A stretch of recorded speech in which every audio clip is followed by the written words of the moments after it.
दोस्तों, आज की कहानी है पति जी समझ लीजिए, बहुत दर्द हो रहा है। कहानी पसंद आए तो वीडियो को लाइक एवं सब्सक्राइब जरूर करना।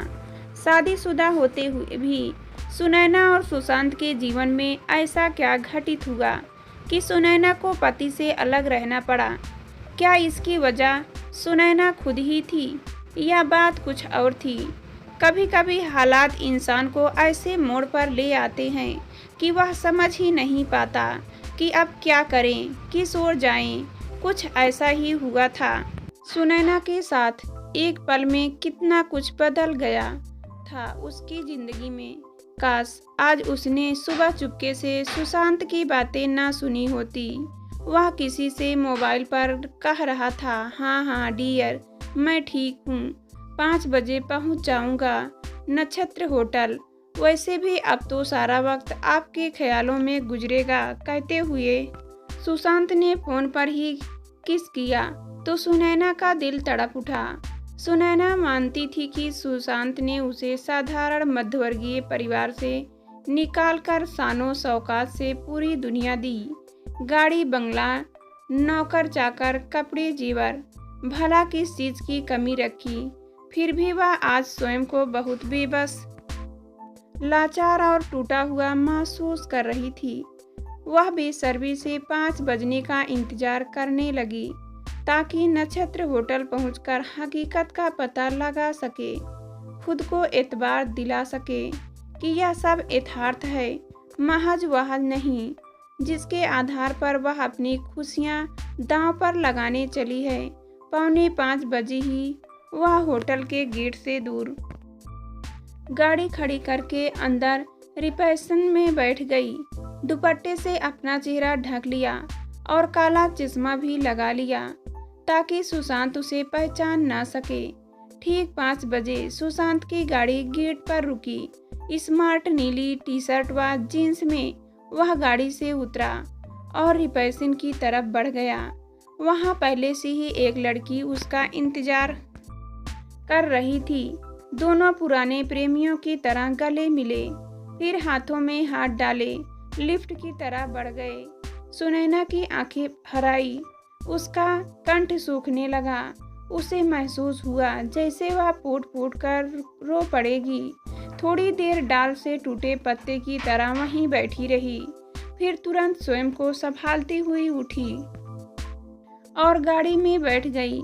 घर जाकर औंधे मुंह बिस्तर पर गिर पड़ी। देर तक रोती हुई सोचती रही कि किस मोड़ पर उसके यह गलती हो गई जो सुशांत को यह बेवफाई करनी पड़ी। वह स्वस्थ है, खूबसूरत है, अपने साथ साथ सुशांत का भी पूरा ख्याल रखती है, इतना प्यार करती है उसे। फिर सुशांत ने ऐसा क्यों किया। हमेशा की तरह सुनैना ने स्वयं को संभालने और दिल की बातें करने के लिए सुप्रिया को फोन लगाया, जो उसकी सबसे प्रिय सहेली थी। उससे वह हर बात शेयर करती। सुनैना की आवाज में झलकते दुख व कंपन को एक पल में सुप्रिया ने महसूस कर लिया। फिर घबराए स्वर में बोली, सुनैना सब ठीक तो है? परेशान क्यों लग रही है? सुनैना ने रुंधे गले से उसे सारी बातें बताई तो सुप्रिया ठंडी सांस लेते हुए बोली, हिम्मत ना हार, मैं मानती हूँ जिंदगी कई दफा हमें ऐसी स्थितियाँ से रूबरू कराती है जहाँ हम दूसरों पर क्या खुद पर भी विश्वास खो बैठते हैं। तू नहीं जानती, मैं खुद इस खौफ में रहती हूँ कि कहीं मेरी जिंदगी में भी कोई ऐसा शख्स ना आ जाए जिसके लिए प्रेम की कोई कीमत ना हो। मैं घबराती हूँ ठगे जाने से, प्यार में कहीं पछतावा हाथ ना लगे। शायद इसलिए अपने काम के प्रति समर्पित रहती हूँ। शायद तू ठीक कह रही है सुप्रिया, मगर मैं क्या करूँ? मैंने तो अपनी जिंदगी सुशांत के नाम समर्पित की है। ऐसा सिर्फ तेरे साथ ही नहीं हुआ है सुनैना, तुझे याद है स्कूल में हमारे साथ पढ़ने वाली नेहा? सुप्रिया बोली, कौन? वह जिसकी माँ हमारे स्कूल में क्लर्क थी। हाँ हाँ वही। अब वह भी किसी स्कूल में छोटी मोटी नौकरी करने लगी है। कभी कभी माँ को किसी काम में मदद की ज़रूरत होती है तो मैं उसे बुला लेती हूँ। अटैच हो गई हमसे। पास में ही उसका घर है। अपने बारे में सब कुछ बताती रहती है। उसने लव मैरिज की थी, पर उसके साथ भी यही कुछ हुआ। फिर तो वह भी परेशान होगी, आकर रो रही होगी तेरे पास, अंदर ही अंदर घुट रही होगी जैसे मैंने नहीं, ऐसा कुछ नहीं। उसका रिएक्शन बहुत अलग रहा। उसने उसी वक्त खुलकर इस विषय पर अपने पति से बात की, जली कटी सुनाकर अपनी भड़ास निकाली। फिर अल्टीमेटस भी दे दिया कि यदि आइंदा इस घटना की पुनरावृत्ति हुई तो वह घर में एक पल के लिए भी नहीं रुकेगी। उसने ठीक किया, मगर मैं ऐसा नहीं कर सकती। समझ नहीं आ रहा है कि क्या करूं। बूझे स्वर में सुनैना ने कहा, यार कभी कभी ऐसा होता है जब दिमाग कुछ कहता है और दिल कुछ, तब समझ नहीं आता कि क्या किया जाए। बहुत असमंजस की स्थिति होती है, खासकर जब धोखा देने वाला वही हो जिसे आप सबसे ज़्यादा प्यार करते हैं। मेरी बात मान, अभी तू आराम कर, सुबह ठंडे दिमाग से सोचना। और वैसे ही छोटी छोटी बातों पर परेशान होना उचित नहीं। यह बात छोटी नहीं प्रिया, मेरी पूरी जिंदगी का सवाल है। फिर भी चल, रिसीवर रखती हूँ, मैं कहकर सुनैना ने रिसीवर रख दिया और कमरे में आकर सोने का प्रयास करने लगी, मगर मन था कि लौट लौट कर उसी लम्हे को याद करने लगता जब दिल को गहरी चोट लगी थी। और फिर यह पहली दफा नहीं है जब सुशांत ने उसका दिल तोड़ा हो। इससे पहले भी रीवा के साथ सुशांत का बेहद करीबी रिश्ता होने का एहसास हुआ था उसे, मगर तब सुशांत ने यह कहकर माफ़ी मांग ली थी कि रीवा उसकी बहुत पुरानी दोस्त है और उसने एक तरफा प्यार करती है। वह उसका दिल नहीं तोड़ना चाहता।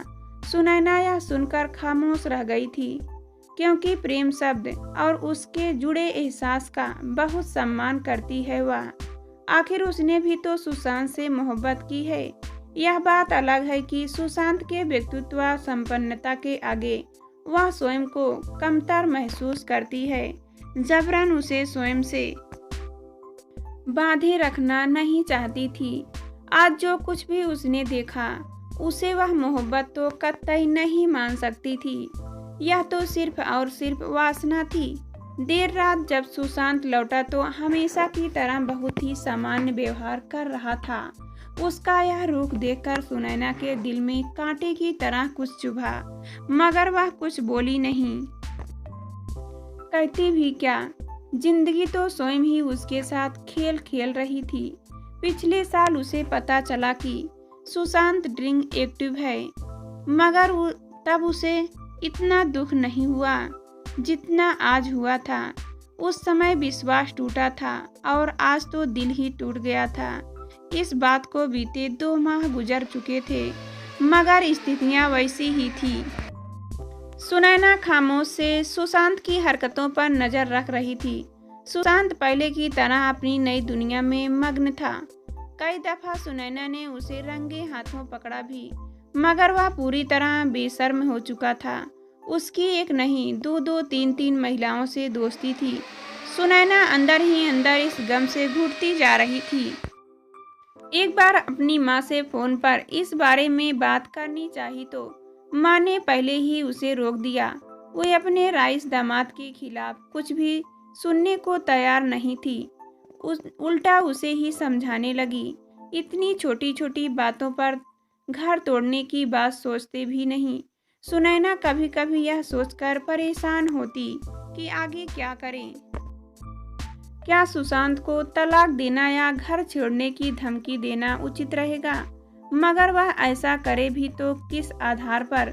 यह सारा ऐशो आराम छोड़कर वह कहाँ जाएगी?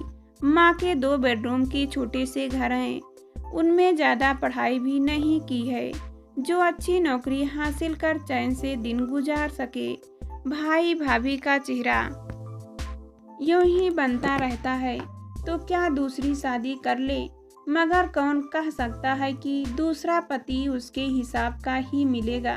उसके विचारों की उथल पुथल यहीं समाप्त नहीं होती। घंटों बिस्तर पर पड़े पड़े वह अपने आप को सांत्वना देती रहती और सोचती कि पति का प्यार भले ही बट गया हो, पर घर परिवार और समाज में इज्जत तो बरकरार है।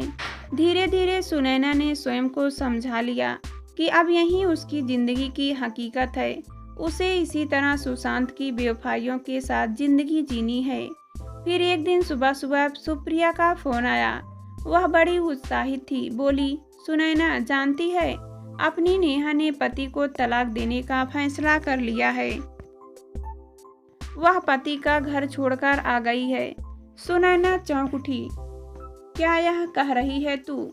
उसने इतनी जल्दी इतना बड़ा फैसला कैसे ले लिया? मेरे ख्याल से उसने कुछ गलत नहीं किया। सुनैना, आखिर फैसला तो लेना ही था उसे। मैं तो कहती हूँ तुझे ही यही करना चाहिए। उसने सही कदम उठाया है। कह रिसीवर रखती हुई सुनैना सोच में पड़ गई। दिन भर बेचैन रही, रात भर करवटें बदलती रही। दिल में लगातार विचारों का भंवर चलता रहा। आखिर सुबह वह एक फैसले के साथ उठी और स्वयं से ही बोल पड़ी कि ठीक है, मैं भी नेहा की तरह ही कठोर कदम उठाऊंगी। तभी सुशांत को पता चलेगा कि उसने मेरा दिल दुखाकर अच्छा नहीं किया। बहुत प्यार किया था मैंने उसे, मगर वह कभी मेरी कद्र नहीं कर सका। फिर सब कुछ छोड़कर वह बिना कुछ कहे घर से निकल पड़ी। वह नहीं चाहती थी कि सुशांत फिर से उससे माफी मांगे और वह कमजोर पड़ जाए। न ही वह अब सुशांत की बेवफाई के साथ जीना चाहती थी, न ही अपना दर्द दिल में छुपाकर टूटे दिल के साथ ऐसी शादीशुदा जिंदगी जीना चाहती थी।